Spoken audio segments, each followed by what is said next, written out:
Encontramos-nos sobre a via da AEP, Associação Empresarial Portuguesa. É uma das mais estruturantes vias de acesso à cidade do Porto, para quem vem do norte, do litoral norte. A AEP abre-se na sequência da A28 e coincide com IC1. É uma via que, com esta designação, nasce em 1999, quando se completavam os 150 anos sobre esta associação empresarial. Mas é apenas em 1999 que ela fica com este nome. A via é muito mais antiga. Tinha tido outras designações, via AIP, Associação Industrial Portuense, antecessora da EP, via rápida, ou na Avenida Marechal Carmona. Uma via que é percorrida diariamente por milhares e milhares de viaturas. É, de facto, um dos acessos mais concorridos para se chegar ao Porto. Mas a sua origem, em meados do século XX, veio substituir outras antigas estradas que, vindas do norte, nomeadamente Matosinhos, da Senhora da Hora, avançavam em direção ao centro da cidade. Antigas estradas que se viram assim convertidas em ruas normais, hoje muito desafogadas de trânsito. É o caso, por exemplo, do eixo constituído pela Rua Direita do Viso e a Rua Central de Freixo. Vamos conhecê-las.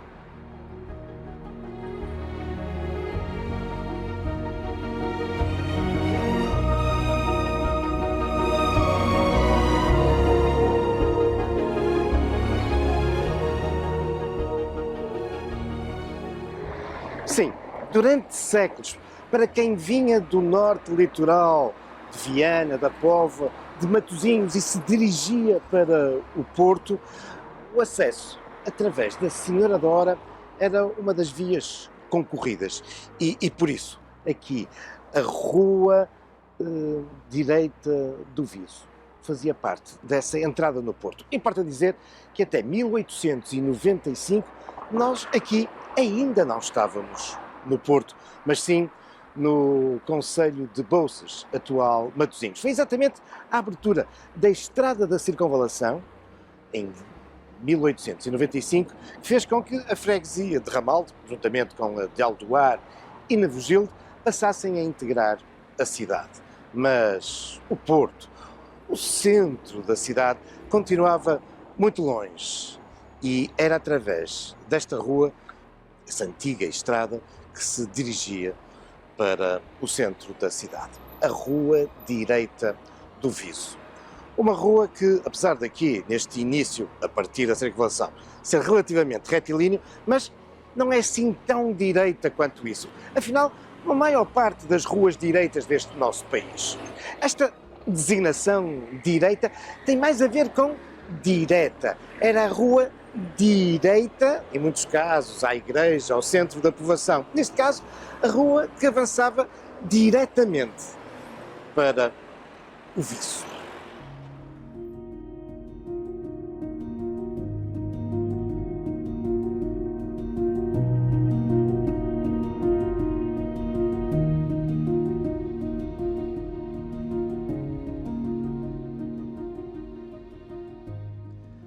E é logo no início da Rua Direita do Viso, para quem entra através da circunvalação, que, discreto, encontramos um campo desportivo histórico no nosso país. É com efeito aqui o campo de relva sintética do Viso, que se disputaram em Portugal os primeiros jogos de hóquei em campo em piso sintético. Estamos a falar já da década de 90 do século XX. E, no entanto, o hóquei em campo praticava-se no nosso país há já muitos, muitos anos.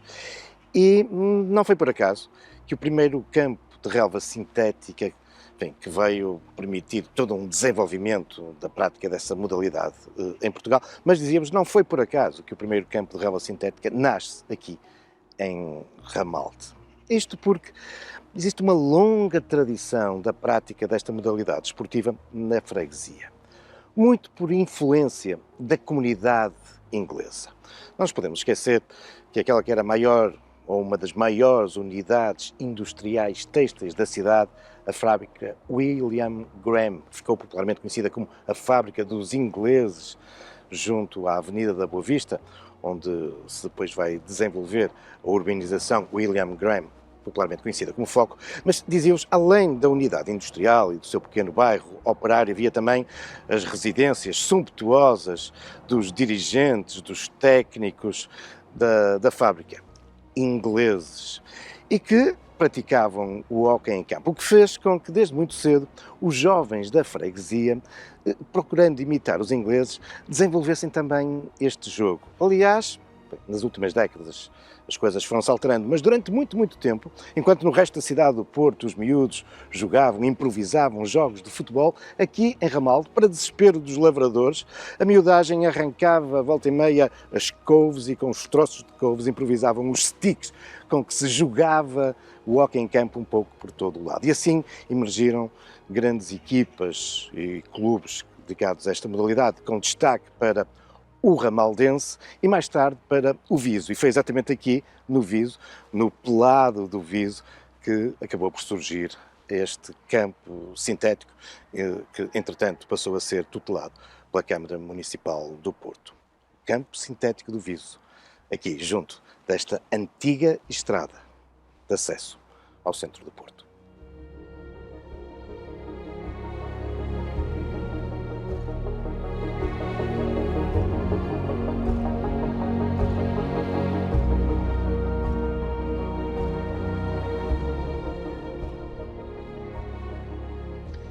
E depois do campo sintético, continuamos pela rua direita do Viso, diretos ao centro desse antigo povoado, dessa aldeia do Viso. Aliás, temos ainda lá um pequeno núcleo que nos evoca um pouco esse ambiente da aldeia e, sintomaticamente, a esse sítio chama-se Rua Central do Viso. Do alto dessa pequena colina, descemos agora até ao vale onde corre a Ribeira da Granja. E este é um elemento estruturante ao longo da história de Ramalde. Com efeito, esta linha de água que nasce em Paranhos, na Arca d'Água, e cruza toda a freguesia, prosseguindo depois por Lordelo até desaguar no Douro, esta ribeira contribuiu muito para as características de grande fertilidade das terras de Ramalde. Ramalde era conhecida como uma zona, de facto, do ponto de vista agrícola, muito rico. As memórias paroquiais de 1758 descrevem bem as grandes produções que aqui havia, nessa altura, já no século XVIII, nomeadamente de milho.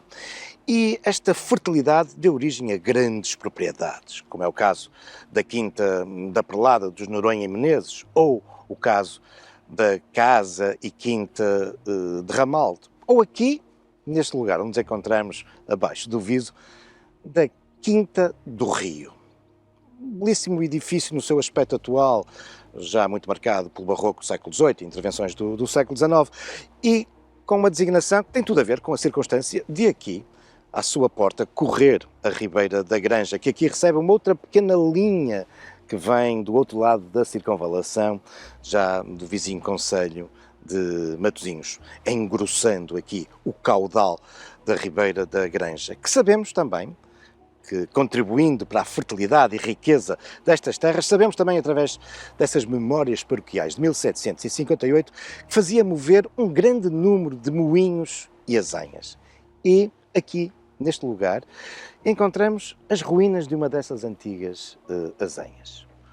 Um moinho com uma curiosa designação, o moinho do Badalhoco, que funcionava ainda nos finais da primeira metade do século XX, durante o período da Primeira Guerra Mundial, numa época em que a Ribeira da Granja corria cristalina, as crianças aqui tomavam banho e o moleiro daqui moía o grão. A Ribeira da Granja, que depois, durante grande parte do século XX, vai se tornar num esgoto a céu aberto. Felizmente, nestas últimas décadas temos assistido à regeneração da Ribeira da Granja e as suas margens são hoje espaços convidativos aqui, ao longo desta antiga estrada em direção ao centro da cidade. Vamos continuar.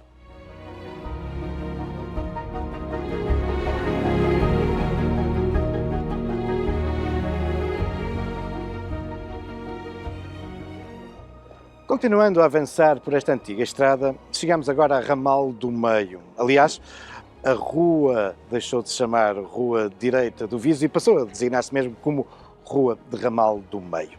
É interessante porque já na Idade Média nós temos referências a um ramal de Suzão, que corresponde hoje a Ramal de Baixo, onde temos o centro da freguesia, onde está nos nossos dias a sua junta de freguesia, desde há séculos a sua igreja paroquial. Mas havia também na Idade Média referência a uma outra ramal, que corresponderá a este Ramal do Meio. É um local, de facto, também muito antigo e estratégico. Estamos aqui perante um sítio onde confluem vários caminhos, alguns deles ainda com claras marcas de ruralidade, muito bucólicos, sinuosos, com os seus muros tradicionais de pedra. Mas temos também aqui, de facto, um cruzamento com vias estruturantes. Desde logo, esta velha estrada que estamos a fazer, mas também aqui neste cruzamento com uma outra importante via que vem desde Ramal de Baixo e que se dirige para uma outra importante aldeia, a de Requesente. E de Requesente avançando depois em direção ao Montes Burgos e ao Seixo. Desde épocas muito antigas, que de facto este é um núcleo importante e por isso não admira que aqui tenha surgido uma das primeiras escolas primárias desta zona da cidade, hoje curiosamente transformada numa universidade sénior intergeracional. Aqui também foram aparecendo equipamentos urbanos essenciais para esta grande concentração populacional que aqui se dava, como é o caso, por exemplo, dos fontanários. Temos aqui um dos últimos velhos fontanários em ferro que continua em funcionamento na cidade.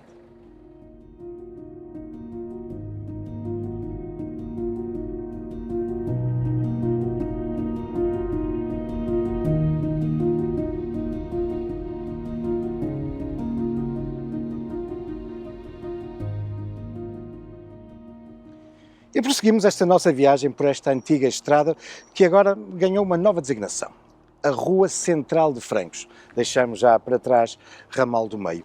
E, através da Rua Central de Francos, chegamos também a um lugar que tem um velho topónimo, a Perlada. Aliás, encontramos aqui, exatamente junto da extensa e antiga Quinta da Perlada, marcada por uma intervenção de Nasoni no século XVIII. E foi aqui que há 30 anos, em 1993, surgiu uma importante realização do movimento cooperativo de habitação. A Cidade Cooperativa da Perlada. Extensa, são 3 hectares, 9 blocos e salvaguardando extensas áreas verdes, são mais de 11 mil metros quadrados. E resultou do esforço de 7 cooperativas de habitação, tantas quanto os esteios deste monumental conjunto, desta escultura concebida por Zulmiro de Carvalho e que, desta forma, homenageia o esforço cooperativo. Aqui habitam milhares de pessoas que diariamente, em parte, escoam para os seus diferentes destinos através dessa velha estrada, através da Rua Central de Francos. Mas aqui a zona da Perlada, embora marcada por algum bucolismo destes espaços verdes, por nos encontrarmos junto dessa antiga quinta que durante décadas abrigou o Parque de Campismo do Porto, mas este é também um espaço que foi muito marcado pela industrialização. Na zona da Perlada, onde temos também os históricos blocos residenciais da Perlada, esses já dos finais dos anos 60, encontramos ainda os vestígios de uma antiga fábrica têxtil marcante aqui da região. Boa verdade, só resta o antigo gradeamento, mas também alguns dos edifícios de um singelo bairro operário, esse já dos inícios do século XX.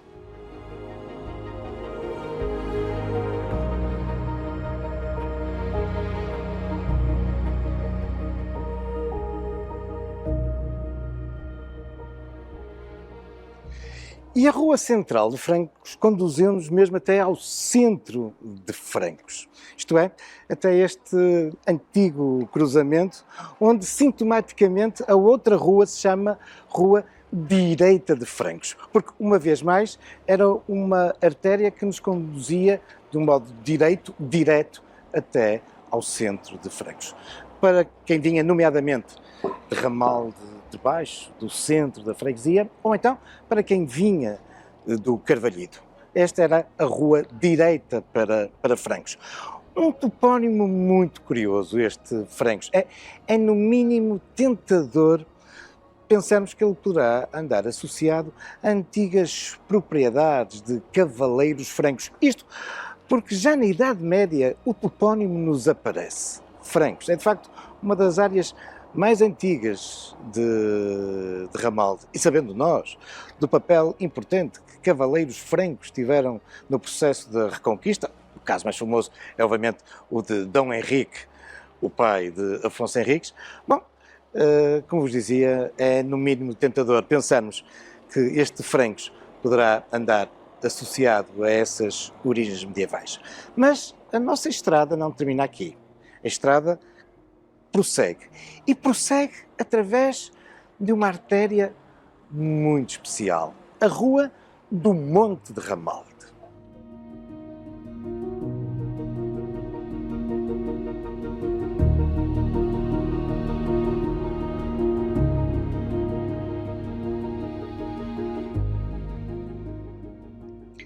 E no conjunto destas sucessivas artérias que coincidem com esta antiga estrada que, vinda do norte, avançava para o Porto através da Boa Vista, a Rua do Monte de Ramalde é seguramente a menos concorrida de todas.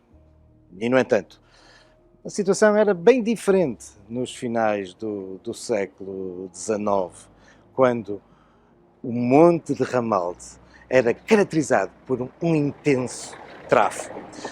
E isto resultava não só da circunstância de ser essa concorrida estrada, mas também porque aqui a estrada, como podemos observar, estreitava de um modo significativo. O Monte de Ramalde, esta elevação que se debruçava sobre esse aglomerado intenso de francos, suscitava de facto aqui uma grande concentração e o casario avançava sobre a estrada. Também não nos podemos esquecer que vamos nos aproximando da cidade e, por outro lado, estamos também numa área que durante décadas, dos finais do século XIX e a primeira metade do século XX, era caracterizada por uma grande concentração industrial, muitas e diversificadas fábricas por aqui ficavam, fazendo também com que aqui fossem multiplicando residências humildes, extensas ilhas. Mas, no final do século XIX, numa altura em que, como há pouco vos dizia, toda esta área ainda pertencia ao Concelho de Bolsas, o atual Concelho de Matosinhos, temos documentos, hoje existentes no Arquivo Histórico Municipal de Matosinhos, que nos fala da preocupação das autoridades municipais em fazer com que esta Rua do Monte de Ramalde tivesse um bom pavimento. Isto porque o tráfego, nomeadamente de pesados carros de bois, era de tal forma significativo que se abriam profundos sulcos e tudo esta era uma zona muito lamacenta e por isso a necessidade de permanentemente estar a calcetar esta artéria para, assim, evitar problemas nesse intenso tráfego que se dirigia para o Porto.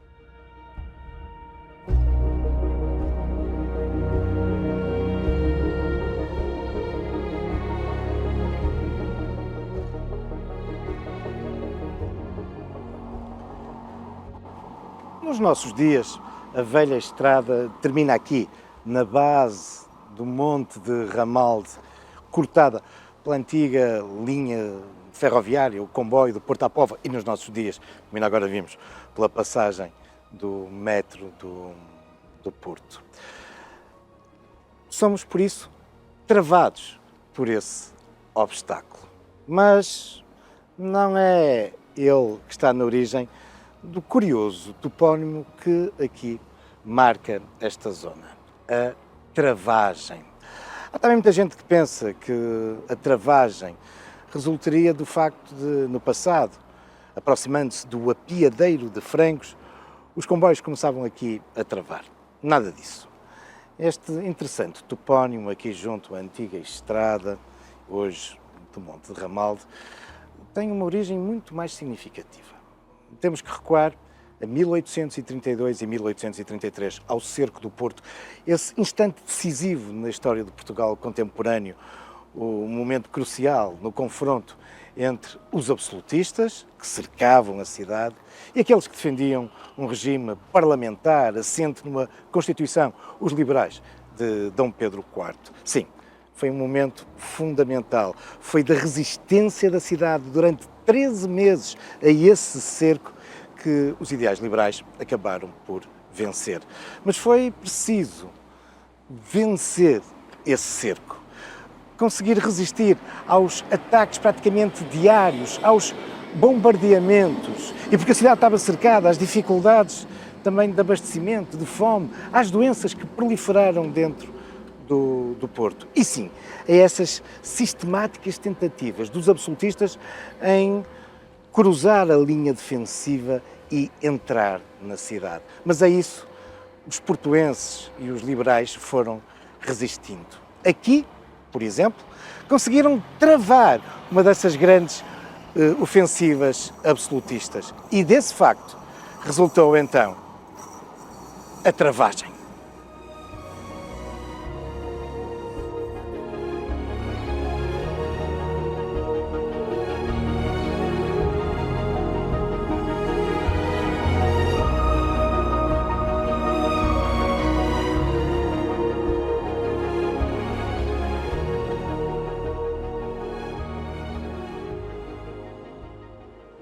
Mas, do outro lado da linha de metro, antigamente do comboio, como é que se desenvolve?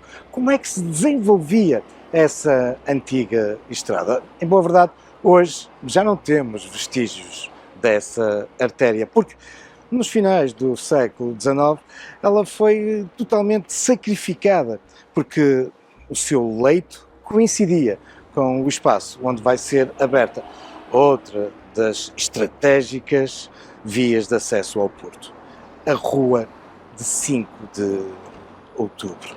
E por isso, esta parte final dessa estrada já não existe. A Rua 5 de Outubro, que, em boa verdade, de início não tinha essa designação. Ela deve-se, obviamente, como homenagem à implantação da República a 5 de outubro de 1910.